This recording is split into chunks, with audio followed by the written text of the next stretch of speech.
Tebing setinggi 50 meter di jalan penghubung Desa Karyango, Kabupaten Mamasa longsor dan menutup badan jalan. Karena tidak ada jalur alternatif, sejumlah pengendara nekat melewati jalur longsor.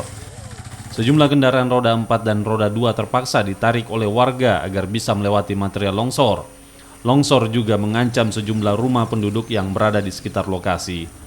Tingginya curah hujan di wilayah Kabupaten Mamasa menjadi pemicu longsor, ditambah kondisi jalan yang masih dalam tahap pekerjaan dan belum memiliki drainase yang memadai.